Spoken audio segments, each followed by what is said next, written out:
Bonjour et bienvenue à tous et à toutes dans cette nouvelle édition des masterclass de l'excellence commerciale. On va aborder un sujet absolument passionnant, parfois polémique aujourd'hui, la semaine de 4 jours. Et pour ça, on a le grand spécialiste du sujet, Francis Boyer, avec nous. Bonjour Francis.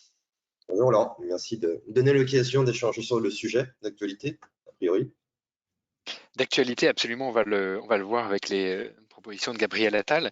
Avant de commencer, merci à tous de votre fidélité. Vous êtes incroyables. La semaine dernière, vous étiez 560 inscrits pour parler de ChatGPT et doit-on déployer ChatGPT Plus à toute l'entreprise avec Mathieu Cortési qui nous a détaillé les différentes options disponibles pour ChatGPT pour les équipes ou pour les entreprises, pour le déploiement, quels sont les bénéfices de passer aux options entreprises et comment est-ce qu'on pouvait capitaliser sur les avancées extrêmement rapides de ChatGPT avec les différents niveaux d'expertise. Il y a des trucs et astuces aussi très concrets pour mieux utiliser au quotidien ChatGPT. N'hésitez pas à retrouver cette masterclass sur notre chaîne YouTube ou sur votre plateforme de podcast préférée sur les masterclass d'excellence commerciale.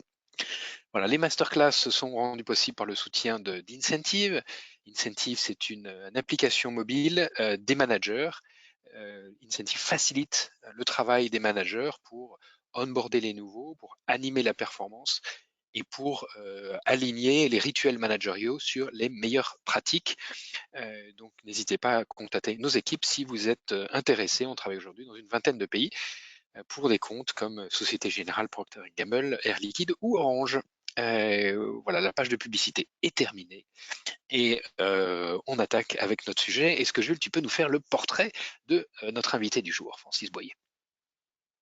Oui, Francis Boyer, vous êtes expert des ressources humaines, diplômé de l'école des ressources humaines du groupe IGS et de Sciences Po en sociologie des organisations. Vous complétez ce parcours par des formations en coaching et en programmation neurolinguistique chez les leaders de la formation au métier de l'accompagnement.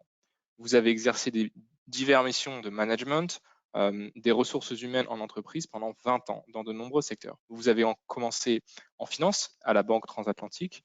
Vous avez travaillé dans l'univers de la culture comme responsable des ressources humaines à l'Opéra national de Paris. Et vous avez été ensuite directeur des ressources humaines de l'UNEDIC à partir de 2002. En 2010, vous fondez votre société de conseil en innovation managériale.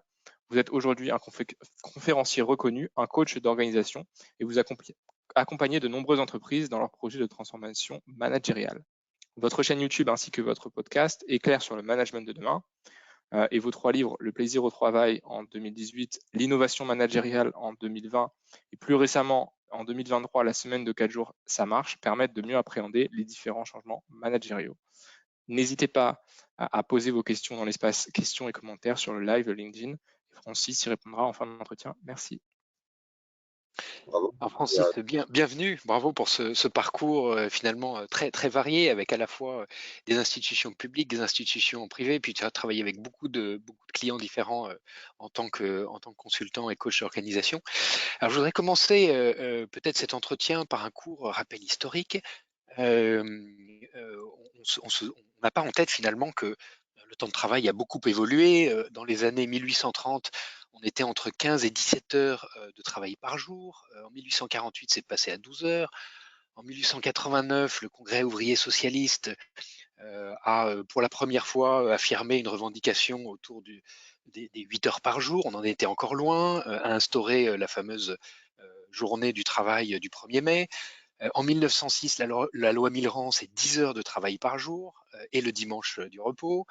En 19, c'est Georges Clémenceau qui fait passer le travail à 8 heures par jour, 6 jours par semaine. On est toujours à 6 jours par semaine, donc 48 heures.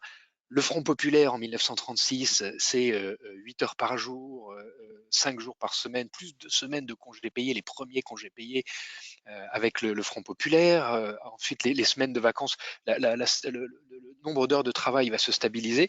En revanche, le nombre de jours de vacances va augmenter. En 56, c'est 3 semaines. En 69, c'est la 4e semaine. En 82, c'est la 5e semaine et le passage aux 39 heures avec François Mitterrand. Et en 98, la fameuse loi Aubry qui nous fait passer à 35 heures. Et aujourd'hui, on se dit finalement 5 jours, 4 jours, est-ce qu'on ne pourrait pas faire une avancée? On a l'impression finalement que c'est tout à fait naturel d'évoluer.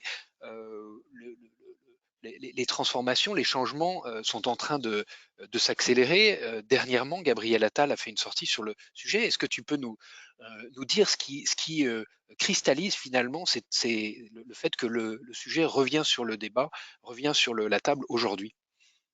Alors, moi, je pense qu'effectivement, quand Gabriel Attal annonce dans son discours général, je souhaite que mes administrations passent à la semaine en 4 jours et non pas 2-4 jours, il apporte la nuance qui consiste à dire qu'on peut tout à fait travailler en 4 jours en respectant la durée hebdomadaire que l'on connaît, à savoir 35 heures par semaine. Et on voit que beaucoup d'études nous démontrent que c'est possible. Donc, il y a tout un débat là-dessus.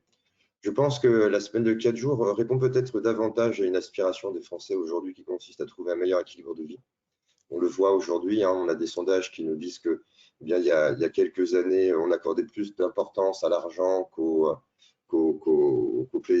loisir, et on voit que ça s'est inversé, notamment depuis peut-être la crise Covid-19. Et la différence fondamentale qu'il y a, on est en train de vivre, de mon point de vue, la semaine de 4 jours, ce qu'on a vécu aux États-Unis en 1926 avec la semaine de 5 jours. Donc, il peut surprendre un petit peu tout le monde.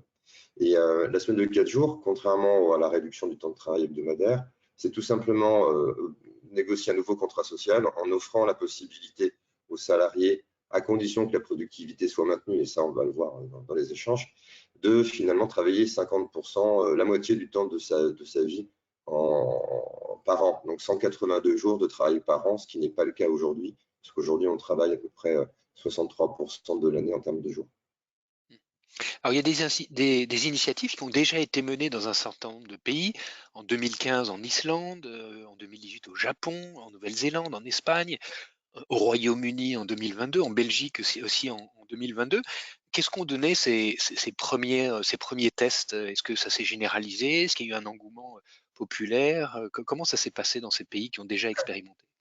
Alors, il y a 3 manières d'aborder la semaine de 4 jours. Vous avez des pays, comme tu l'as cité, comme l'Angleterre, l'Espagne, etc., qui l'ont abordé de manière expérimentale. Il y a un soutien du gouvernement qui a proposé à un certain nombre d'entreprises de le tester pour avoir des retours d'expérience. Les retours sont très positifs. On voit notamment l'expérience en Espagne, qui a noté assez rapidement, en moins d'un an, 39% de diminution du stress, 71% de fatigue en moins, et une baisse de 65% de l'absentéisme et une augmentation de la productivité qui peut aller de 5 à 25%. Donc, on a beaucoup de pays qui s'engagent sur une approche par expérimentation à grande échelle. On a des pays qui essayent de légiférer comme la Belgique, mais on voit que ça ne marche pas bien et je peux développer les raisons pour lesquelles ça ne marche pas bien par la voie légale. Et puis, on a des pays comme la France où, en fait, ce sont des initiatives d'entreprise. Et donc, on commence de plus en plus à voir, là, par exemple, dernièrement, on a eu Lamborghini, on a Lidl, on a Corus dans le bâtiment. Donc, on voit qu'il y a beaucoup d'entreprises qui se lancent dans ce nouveau rythme de travail.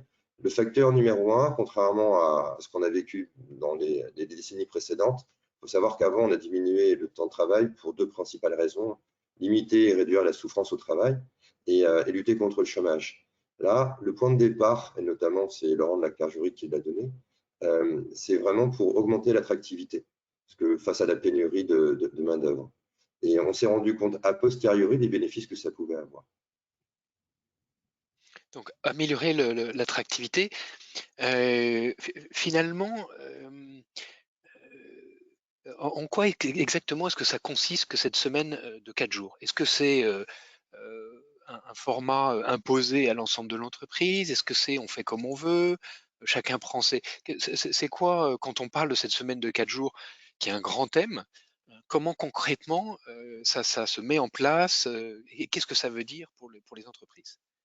Alors, comment concrètement ça se met en place? Il y a plusieurs étapes de mon point de vue. La première étape, c'est d'acculturer les collaborateurs à ce qu'est la semaine de 4 jours et à ses bénéfices. Il y a plusieurs bénéfices. Il y a un bénéfice au niveau du bien-être au travail, bien évidemment. Il y a un bénéfice au niveau de la productivité, c'est-à-dire que la première étape consiste à déjà présenter ce qu'est la semaine de 4 jours aux salariés, parce que on va voir, il y a beaucoup de croyances limitantes, beaucoup de biais cognitifs qui nous font dire que ce n'est pas possible. Et ensuite, moi, ce que je suggère, c'est de sonder, c'est-à-dire de soumettre au sondage des salariés, leur dire, voilà, est-ce que vous avez envie d'y aller ou pas? On a des entreprises qui ont renoncé parce que le sondage, et je l'ai écrit dans le livre, amenait à en fait 50% de salariés pour et 50% de salariés contre. Donc, on a tout de suite arrêté parce que on a vu que ça générait des conflits au sein de l'entreprise. C'est-à-dire qu'à la machine à café, ils se faisaient des petits noms d'oiseaux en disant « mais moi, j'en veux pas de ta semaine de 4 jours, moi, je préfère les RTT, etc. » Donc, Oui, puis des jeunes parents qui peuvent dire, bah moi j'accompagne mes enfants à l'école le matin, je vais les reprendre le soir, rallonger les horaires, finalement ça veut dire que je vais passer moins de temps avec mes enfants. Donc il y a des objections qui peuvent s'entendre. qui sont légitimes. On le voit d'ailleurs pour l'URSSAF Picardie, la principale. Alors, il y a deux choses qu'il faut Donc savoir. l'URSSAF Picardie, ils ont testé, hein, c'est ça? Ils ont testé, mais par contre, ils nous ont permis de bénéficier d'un retour d'expérience extrêmement précieux. C'est que si on veut s'engager sur la semaine, en ou 2, 4 jours, peu importe, il faut que ce soit de manière collective. Il ne faut pas que ce soit une disposition individuelle. Parce que, en fait, les bénéfices de la semaine de 4 jours, de mon point de vue, la semaine de 4 jours, c'est un projet d'innovation managériale. Que ça va légitimer le fait d'aborder un certain nombre de difficultés que l'on rencontre, qu'on peut difficilement aborder autrement. Par exemple, les irritants, les réunions qui saoulent tout le monde, les mails incessants, Roger qui vient te déranger dans ton bureau alors que tu es en train d'avoir un dossier super important, etc. Donc, avec la semaine de 4 jours, on peut traiter ça. Donc, le sondage, de près, les retours d'expérience que j'ai, on peut passer la semaine de 4 jours quand on a à peu près au moins 80% des salariés qui disent « nous, on veut y aller ». Par rapport à ce que tu évoquais, c'est vrai que dans la fonction publique, ils le proposent toujours comme étant une disposition individuelle, comme les RTT, comme d'autres choses. Et donc, les gens, qu'est-ce qu'ils vont voir? Ils vont voir qu'ils ont déjà beaucoup d'avantages. Ils ont beaucoup de jours de repos, ils ont le télétravail. Et donc, ils vont peser tout ça en disant, est-ce que moi, j'y ai un intérêt? Et c'est vrai que les deux principes profonds qu'on a rencontrés à la CNAB et à l'URSSAF Picardie, c'est d'une part, je ne peux pas y aller parce que la durée va augmenter. Il faut savoir que si on est sur la base de 35 heures et qu'on reste à 35 heures, on va travailler 1h50 de plus par jour. Donc, la principale crainte, c'est la pénibilité. Et puis, la deuxième, c'est l'incompatibilité avec les responsabilités familiales, puisqu'on va allonger la durée horaire hebdomadaire. Je ne vais pas pouvoir aller chercher mes enfants à l'école, donc du coup, ça ne m'intéresse pas. Donc, c'est pour ça que c'est très, très important de sonder les salariés pour voir s'ils veulent y aller ou pas. La deuxième étape que je suggère, c'est l'exploration. J'étais encore hier avec une entreprise où je leur dis, allez à la pêche à l'information, allez rencontrer des entreprises qui y sont déjà passées, parce que ça vous permettra d'avoir deux choses. Un, des informations, et au regard de ces informations, ça vous permettra de transposer par rapport à votre environnement, puisque on n'a aujourd'hui pas tous les secteurs d'activité qui sont passés à 4 jours, donc on le découvre au fur et à mesure. De manière après, et ça c'est une étape dont on ne parle pas beaucoup, mais moi que je suggère, c'est de mettre à l'épreuve la semaine de 4 jours. C'est de partir du présupposé que ça n'a pas marché. Ça c'est pour contourner un biais cognitif qui est qu'on appelle le biais attentionnel, qui dit que si on trouve que c'est génial, on ne va pas voir les écueils. Et donc, à ce titre-là, il y a un exercice que je suggère qui est le pré-mortem, qui est utilisé par les forces spéciales, par Pixar et d'autres, qui est, voilà, vous avez voulu mettre en place la semaine de 4 jours, on est dans un an, on s'est complètement foiré, expliquez-moi pourquoi ça n'a pas marché et ce qu'on aurait dû faire pour que ça marche. Donc ça permet aux gens, ça permet à l'entreprise d'exprimer les doutes, les peurs, de manière à pouvoir les traiter. Et donc, on n'est pas dans une logique de « je vais te convaincre », on est dans une logique de co-construction. Ce qui suppose de passer d'une relation un peu parent-enfant, comme on l'a fait avec les 35 heures, parce que c'était une obligation, une relation adulte-adulte, où chacun va donner un peu de ses idées, de ses énergies, pour pouvoir trouver des solutions. Et l'idée, c'est plutôt de faire mieux que moins. C'est-à-dire qu'on peut travailler encore mieux avec le même nombre d'heures, voire paradoxalement en se reposant un peu plus, puisqu'on a des études qui nous disent que le taux de productivité optimal pour une journée de travail, c'est 47 minutes de travail et 17 minutes de repos. Il faut savoir que le cerveau, il est paresseux et qu'il n'aime pas fournir beaucoup. Donc, c'est de trouver ces rythmes-là. Alors, bien évidemment, il faut être prudent parce que ça dépend des secteurs d'activité. Quand on est en 3-8, en travail posté, on est en train justement de voir comment on peut trouver des solutions, mais moi, je pense qu'on peut en trouver. Et puis, une fois qu'on a fait tout ça, l'idée, c'est de cadrer. C'est la quatrième étape, c'est le cadrage. Le cadrage, c'est définir les modalités d'expérimentation. Par exemple, est-ce que tout le monde est-ce qu'on va fermer un jour pour tout le monde? Est-ce que c'est par roulement? Est-ce que tout le monde est concerné, etc. Donc, on définit tout ça. Et puis après, la cinquième étape, c'est surtout de s'engager, et d'ailleurs, Gabriel Attal a dit, en mode test and learn, en expérimentant. en se basant notamment sur des KPI, des indicateurs. Par exemple, moi, je suggère de définir des indicateurs avant le passage aux 4 jours dans un certain nombre de domaines, hein, la qualité de vie, la productivité, la satisfaction client, etc., de manière à la suivre pendant la phase d'expérimentation. Et une fois qu'on a expérimenté, ben, on revient vers l'entreprise. D'ailleurs, ça veut dire que pour moi, on n'est pas obligé de passer toute l'entreprise à 4 jours. On peut très bien se dire, ben, pendant 6 mois, on a trois entités qui vont l'expérimenter et ensuite on restituera. C'est ce qu'a fait Acorus, donc ils sont 1600 salariés.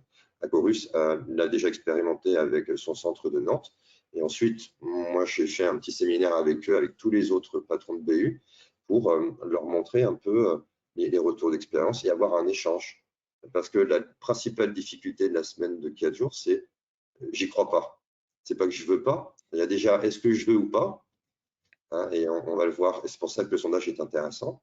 Et après, c'est surtout j'y crois pas. J'y crois pas parce que ça fait des siècles que, enfin, tu le disais tout à l'heure en préambule, le cadre de référence, c'est la semaine et le nombre d'heures par semaine. Donc tout ça demande à être complètement repensé.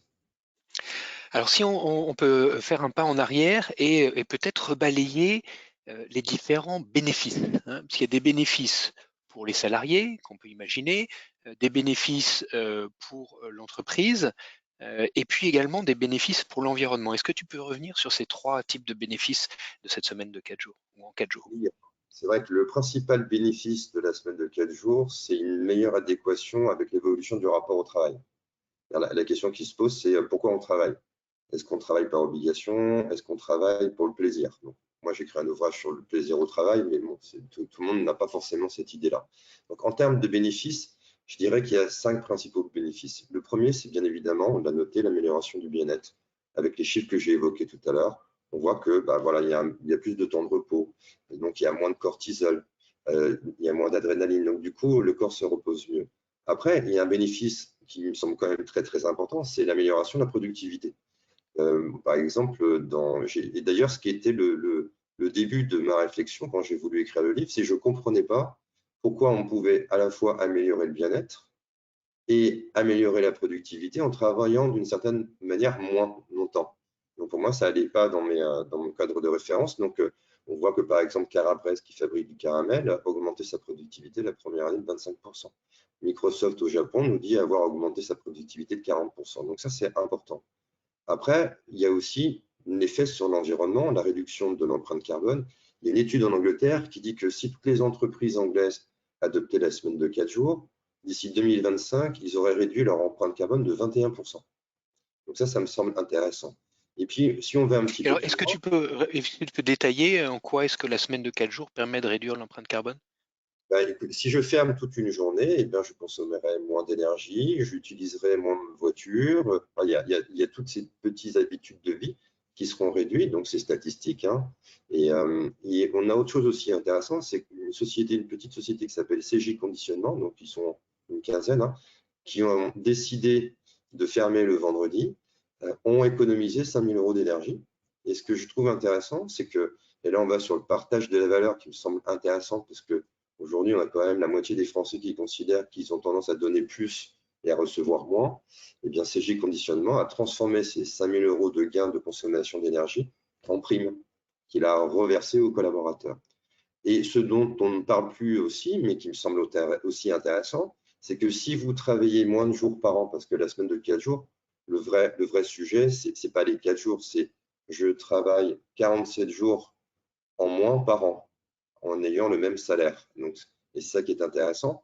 Donc, ça voudrait dire que, paradoxalement, certains prônent une augmentation de la pénibilité, mais si je travaille 47 jours de moins par an, je serai moins fatigué et on peut partir du présupposé que, du coup, j'aborderai l'âge de la retraite dans de meilleures conditions, parce qu'on a vu l'année dernière qu'il avait augmenté.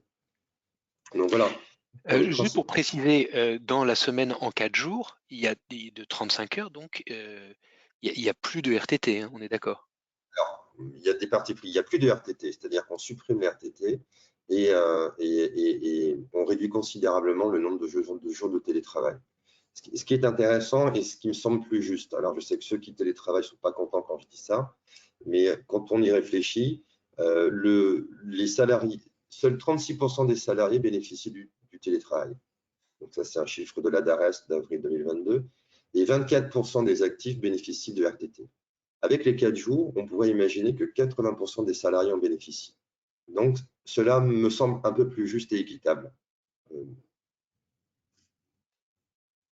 Oui, parce qu'une objection qui vient tout de suite en tête, c'est de dire il y a déjà un fossé qui se creuse entre des collaborateurs col blanc qui peuvent faire, dont le métier permet le télétravail, et puis tous les travailleurs qui sont au service des clients, dans les magasins, dans les usines, à la production, qui eux, leur métier ne permet pas le télétravail. Si en plus on ajoute à ça des salariés qui sont face aux clients et donc ne peuvent pas faire une semaine de 4 jours, donc est-ce que ça risque pas de créer encore plus un fossé encore plus important entre ces populations col blanc et ces populations qui sont plus proches du terrain ou des outils de production? Moi, je pense que si on veut passer la semaine de 4 jours, le conseil que je donne, et c'est le retour d'expérience, tout le monde doit y passer. Cadre dirigeant, cadre intermédiaire compris. Ce qui réinterroge sur le rôle du cadre. C'est-à-dire que moi, j'ai beaucoup de cadres qui me disent j'en peux plus, je travaille 12 heures par jour. Pour moi, pas normal. Donc, le fait de. Alors après, on est sur le contrat, on est sur le forfait jour avec l'interruption de 11 heures par jour. Mais l'idée, c'est de dire, et c'est pour ça qu'il faut l'aborder de manière collective, si tout le monde s'y met, on va ensemble trouver des solutions pour travailler mieux. L'idée, c'est pas de travailler, et peut-être pour certaines catégories socio-professionnelles, de travailler moins. Si par exemple, je passe mon temps en réunion, eh bien, avec la semaine de 4 jours, je vais remettre en question la réunion, et je crois qu'il y a eu aussi un événement là sur ce sujet-là. Pareil, tout à l'heure, tu parlais de l'IA. Il y a eu un rapport il n'y a pas longtemps qui est sorti qui dit que si on utilise l'intelligence artificielle, ça pourrait nous faire gagner 6 heures par semaine.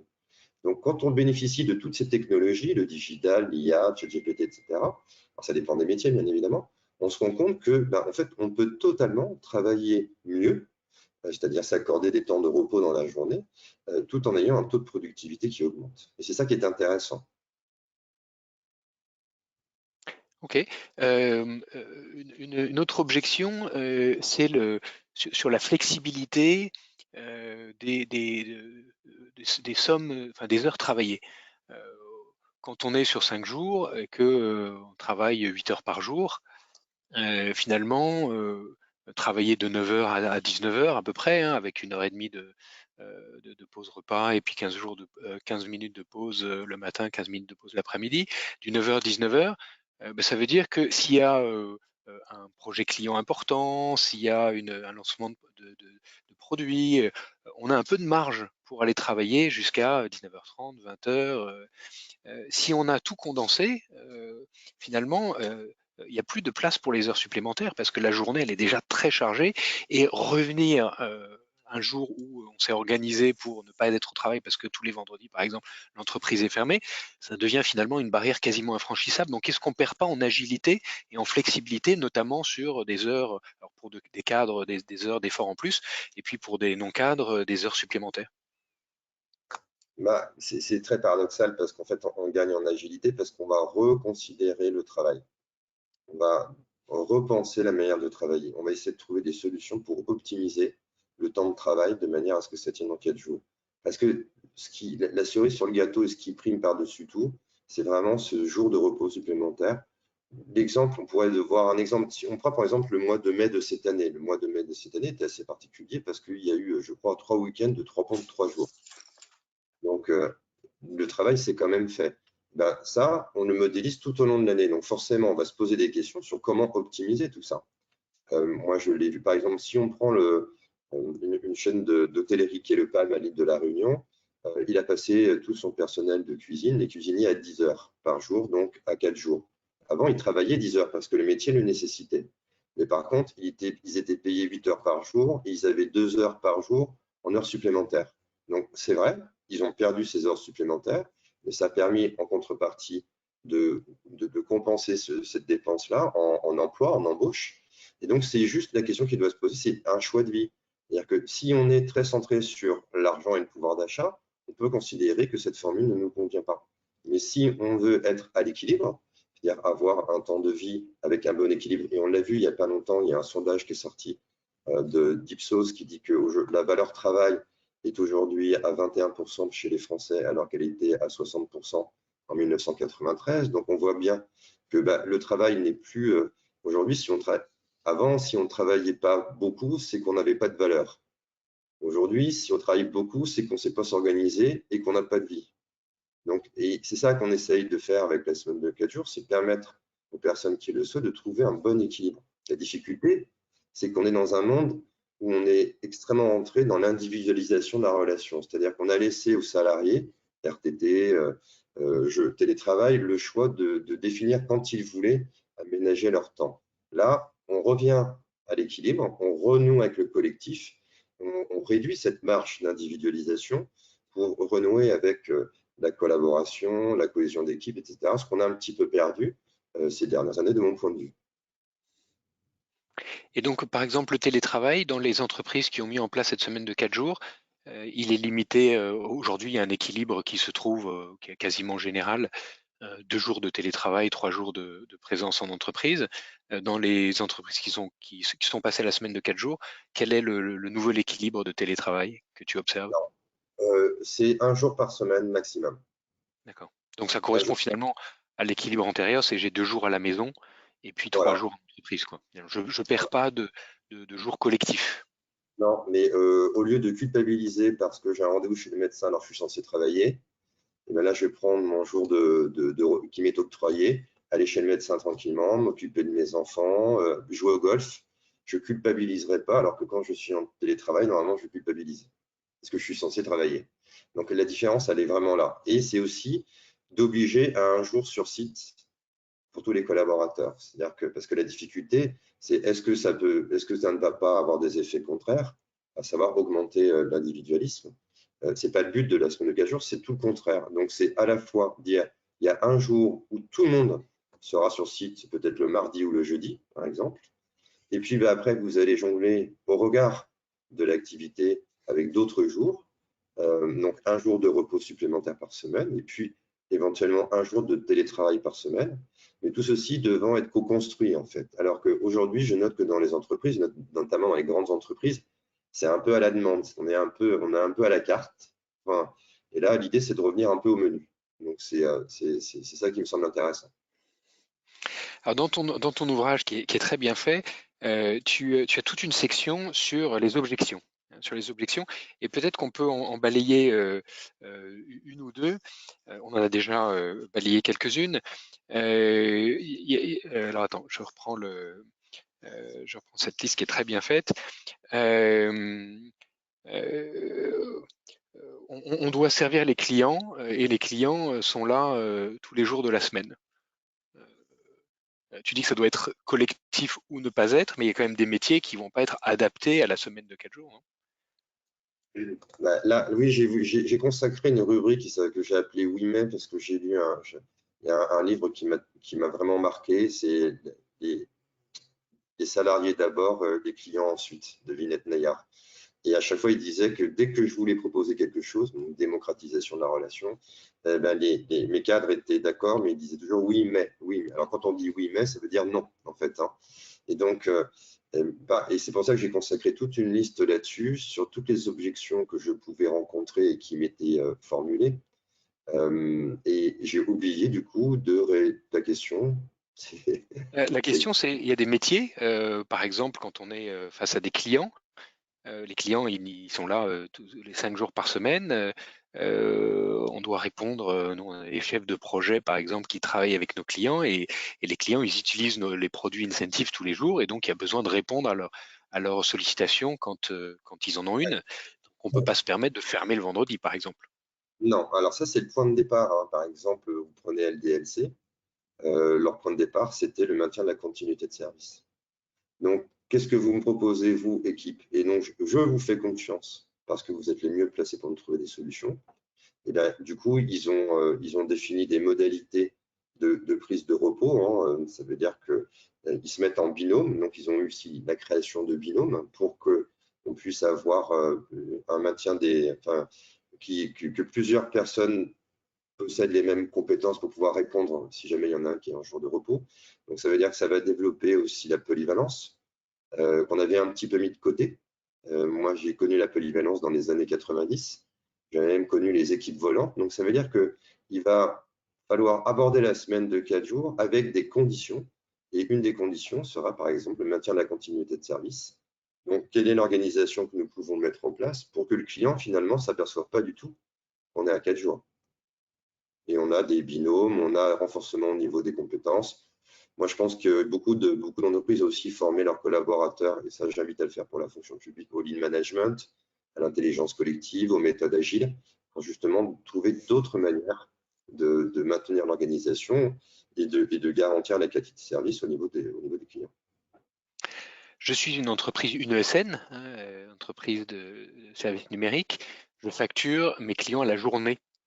J'ai des jours de consultants et je facture mes clients à la journée. Ça veut dire que je vais facturer là un jour en moins à mes clients chaque semaine? Alors ça, c'était aussi une objection qui était faite, qui est intéressante, parce que la facture à la journée, c'est un critère.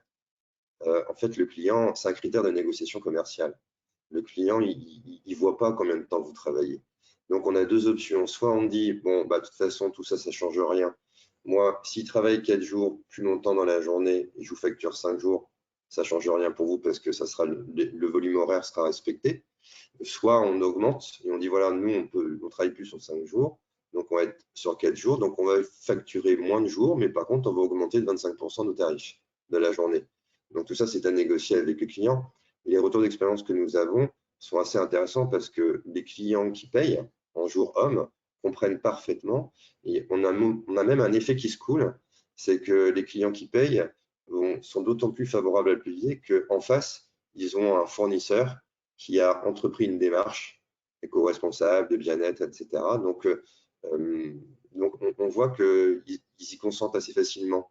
Et c'est là où on voit qu'on a des repères, en fait, on a des habitudes qu'il faut remettre en question. Et c'est un peu ce que j'avais essayé de faire en traitant la réponse, oui, mais logiquement. Et c'est pour ça qu'aborder la semaine de 15 jours ne peut pas s'aborder dans une logique cartésienne, elle doit s'aborder dans une logique systémique. Autre objection qui peut venir des collaborateurs, là, ok, c'est peut-être un avantage, mais ça va être un moyen pour le patronat de geler les salaires. Ça, on a entendu beaucoup ça. Non, parce que quand on négocie les accords sur la semaine de 4 jours, on intègre aussi dans l'accord le fait que ça n'aura pas d'impact sur les évolutions salariales. Et ça fait partie des peurs. Vous savez, moi, j'ai côtoyé certaines organisations syndicales dans certains médias. Il faut savoir quelque chose, c'est que les organisations syndicales ne sont pas très fans de la semaine de 4 jours. Ils ne sont pas contre, elles ne sont pas contre. Mais par contre, leur combat, c'est la diminution du temps de travail. Donc, c'est les 32 heures ou les 28 heures. Or, on voit bien que les bénéfices entre travailler 4 jours, mettons 35 heures, et travailler 5 jours, 32 heures, paradoxalement, vaut mieux travailler 4 jours, 35 heures que 5 jours, 32 heures. Parce que si vous travaillez 5 jours, 32 heures, bah, vous avez tous les petits tracas du quotidien qui demeurent. Vous avez du stress. Le temps de trajet, temps de trajet, tout ça. Donc, ça a beaucoup moins d'impact sur le bien-être. C'est ça que j'ai du mal à comprendre de la part de certaines organisations syndicales, c'est de ne pas avoir. Bien évidemment, idéalement pour eux, et d'ailleurs c'est le combat, et c'est pour ça que Gabriel Attal a dit, c'est pas là-dessus qu'on va, c'est travailler 4 jours avec moins d'heures par semaine. Donc ça, ce sont des prises de position de chacune des entreprises. Chaque entreprise fait comme elle le veut bien. Hein. Par rapport au salaire, on leur dit que de toute manière, pour l'instant, le salaire, il est maintenu. Donc, si on aborde la semaine de 4 jours, il y a quelque chose qui me semble intéressant, c'est en profiter pour passer d'une logique du respect de la règle à une logique de l'atteinte des résultats. Parce que la rémunération, c'est une reconnaissance de la création de valeur et elle doit être basée non pas sur le nombre d'heures, mais sur la création de valeur de l'entreprise. Donc, ça veut dire ça, c'est pas facile dans tous les métiers. Il y a des métiers où on peut très bien mesurer la valeur créée, comme dans les métiers commerciaux. Il y a d'autres métiers où la création de valeur est plus difficile à mesurer individuellement. Dernière objection que tu traites, qu'est-ce qu'on fait des salariés qui ne veulent pas travailler 4 jours par semaine? Alors, ça c'est très compliqué. Hein. C'est un peu, on retrouve le même schéma que j'ai vu concernant les entreprises libérées. Lors de l'entreprise libérée, il y a des personnes qui ne voulaient pas de responsabilité. Ça se comprend, hein, j'ai la responsabilité, effectivement, etc. Donc, c'est pour ça que c'est important d'avoir un sondage en début. C'est-à-dire que si aujourd'hui 80% des salariés disent nous on veut adopter la semaine de 4 jours et que j'en ai mettons 15% qui disent nous on veut pas, se pose alors la question parce que moi ce qui me semble important c'est d'être ferme là-dessus, c'est-à-dire qu'on ne peut pas avoir des modes d'organisation à plusieurs vitesses. Donc, et il y a des récents sondages qui disent que 77% des Français seraient pour, là ça vient de sortir au mois de février 2024, pour la semaine de 4 jours avec un maintien de la durée, 83% chez les 25-34 ans. Donc, la question doit être posée dès le début en disant on fait quoi avec les personnes qui ne veulent pas?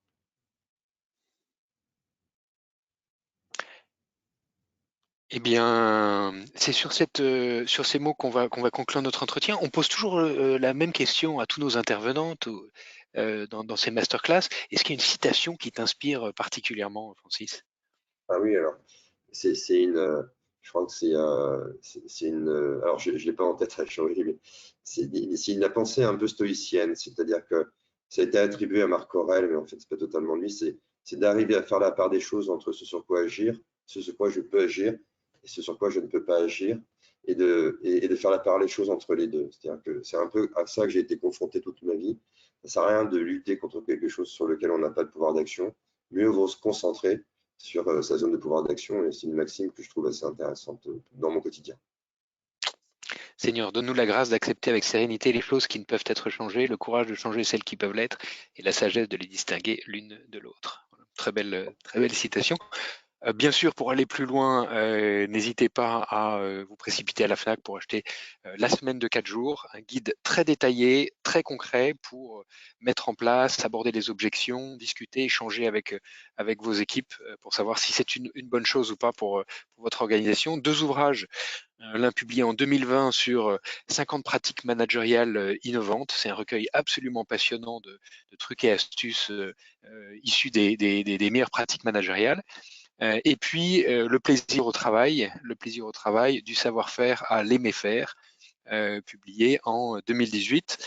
Un ouvrage que tu recommandais également tout à l'heure de Vinette Nayar, qu'on cite régulièrement dans ses masterclass, Les employés d'abord, les clients ensuite, publié en 2011, Comment renverser les règles du management. La vérité sur ce qui nous motive de Daniel Pink, là aussi un grand best-seller qu'on cite régulièrement dans les masterclass. Et puis le dernier, Le Prince de Machiavel. Pourquoi Le Prince de Machiavel? Parce que je trouve qu'il est riche d'enseignements. La difficulté, c'est qu'on a un regard qui est pas très beau sur Machiavel, alors que Machiavel était un ambassadeur italien et en fait, il voulait juste faire bénéficier des Médicis de son expérience, de tout ce qu'il avait vu. Et Machiavel, il essayait vraiment de livrer un peu tout ce qu'il avait vécu avec, je pense qu'en tant que manager, il faut à la fois être, ce que disait Machiavel, mais il faut à la fois être aimé, à la fois être craint. Donc, je suis toujours sur cette notion d'équilibre, de juste équilibre, et je trouve que Machiavel, en tout cas, m'a beaucoup apporté moi quand j'avais 20 ans, parce que ça m'a permis, dans des institutions dans lesquelles j'ai évolué, qui étaient extrêmement politiques, de trouver, d'être en phase avec mes valeurs. Et paradoxalement, Machiavel ne délivre pas des conseils tels qu'on peut l'imaginer, et je trouvais intéressant de le citer parmi ces trois-là. Et donc on va relire avec attention le prince de Nicolas Machiavel. Un grand merci pour ta présence avec nous aujourd'hui. Si vous devez partir avant de prendre les questions, on vous retrouve la semaine prochaine avec Thibaut Renouf, Thibaut Renouf qui est un entrepreneur à succès qui va nous parler de la croissance extraordinaire et de son dernier ouvrage Start to Scale, donc du début à la croissance à l'échelle. Voilà un témoignage incroyable d'un entrepreneur fabuleux. Donc n'hésitez pas à vous inscrire à cette prochaine masterclass. Et si tu as encore quelques minutes avec nous, Francis, je serais ravi de te garder pour qu'on réponde aux questions de nos auditeurs. Est-ce que, Jules, on a quelques questions de nos auditeurs aujourd'hui? Oui, j'ai Mustapha qui demande de plus, la semaine de 4 jours ne risque-t-elle pas d'encourager plus de délocalisation vers des pays où la main-d'œuvre qualifiée pour des métiers comme la comptabilité ou des call centers, par exemple, serait importante? Alors, c'est une question qui est nouvelle, donc je vais juste, je n'ai pas une réponse à 100%, hein, mais J'étais il n'y a pas longtemps au Maroc, justement un peu sur ce sujet, et ils me disent, t'es mignon, la semaine de 4 jours, c'est pas notre sujet, nous on travaille déjà 42 heures. Donc on ne peut pas mettre 42 heures sur 4 jours, ça ne marche pas, parce que la loi est complètement différente. Donc je ne suis pas convaincu que ce soit l'occasion d'une délocalisation, mais après on n'a pas assez de recul pour pouvoir se le dire. J'ai Noé qui demande, je suis directeur dans des magasins retail et nous devons ouvrir le samedi justement. Comment organiser les emplois du temps des différents collaborateurs? C'est un peu ce que j'évoquais tout à l'heure, hein, c'est-à-dire d'organiser des groupes de travail avec les équipes et leur demander de trouver des solutions pour que ça passe et que ce soit. Je dis hier, pas plus tard qu'avec une grande enseigne de grande distribution, on était sur cette même problématique sur la logistique, la supply chain. Il faut que ça tourne 7 sur 7 et il y a des solutions. Il y a des solutions, il faut juste donner la parole aux collaborateurs pour qu'ils trouvent ces solutions et les expérimentent. J'ai Maxime qui demande, je travaille dans la cybersécurité et souvent on a des urgences. Comment s'organiser pour y répondre le vendredi? Parce qu'elle demande justement des compétences spécifiques. C'est là où on évoquait cette histoire de polyvalence. Ça me semble important. Si le point de départ, c'est nous devons garantir la même qualité de service, de quoi avons-nous besoin pour, eh bien, peut-être qu'on se rend compte. Moi si j'étais DRH d'une boîte, je leur dirais, c'est peut-être l'occasion, la semaine de 4 jours, de développer la polyvalence, votre employabilité, et du coup, après, vous pourrez vous revendre dans de meilleures conditions sur le marché. J'ai Eric qui demande quelles règles à mettre en place si on laisse le choix à chaque collaborateur du jour off d'une semaine sur l'autre. Alors, il ne faut justement pas laisser le choix, comme on le fait pour le RTT, il faut que ce soit une décision collective. Donc, c'est aux collaborateurs, en fonction de leurs équipes, de s'entendre entre eux sur le choix qu'ils décident. Il y a plusieurs manières de faire. Dans la restauration, par exemple, on essaie quelque chose d'imposé. Il y a un restaurant comme ça, étoilé, qui le fait, qui dit ça va être par roulement. Chaque semaine, ça va être un jour différent. Chez LDLC, ils disent je vous mets en binôme, ça sera à vous de choisir. Quels sont les deux? Il y en a un qui va choisir son jour et l'autre qui va choisir son jour aussi. Et c'est à vous d'accepter le choix de l'autre aussi. Et on révisera ça tous les 6 mois, tous les ans.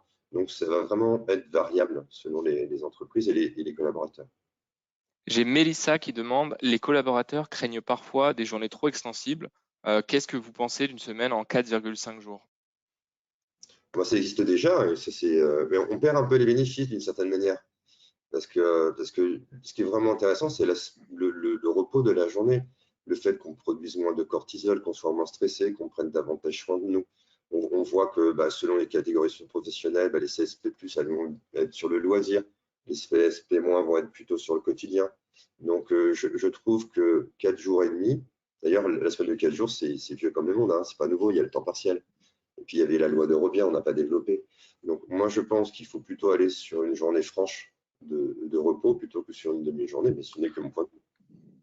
J'ai Michel qui demande comment s'articule la semaine de 4 jours avec le forfait jour. Alors, ça c'est pour ça qu'il faut tout remettre à zéro. On a eu encore une discussion hier. Hein. Le forfait jour, il y en a plus d'une certaine manière, puisque on va le remplacer, c'est un peu comme les RTT. On va les remplacer par 47 jours. Donc, on va remplacer les RTT par des 47 jours. Et forfait jour, c'est aussi de dire tu peux travailler jusqu'à 13 heures par jour, puisque l'obligation, c'est un repos compétitif de 11 heures. C'est de dire la semaine de 4 jours, c'est aussi l'opportunité de réduire ton temps de travail. Il n'y a pas de raison que tu travailles plus. Et la plupart des contrats de travail sont des contrats forfaitaires. Donc, on est vraiment dans cette dynamique d'optimisation avec vraiment la logique de travailler mieux plus que de travailler moins, en fait. Francis Boyer, la semaine de 4 jours sans perte de salaire, ça marche. Merci de ton témoignage, de ces exemples très concrets que tu nous as donnés et de ces guides finalement pour avancer pas à pas dans une réflexion collective sur est-ce que c'est fait pour mon entreprise ou pas. Merci de ton témoignage. Je vous donne rendez-vous à tous la semaine prochaine avec Thibaut Renouf, le fondateur de Partout, qui va nous donner les clés d'une croissance extraordinaire et du succès de son entreprise. Merci de votre fidélité et je vous souhaite une très bonne journée. Merci, bonne journée. Merci pour les questions.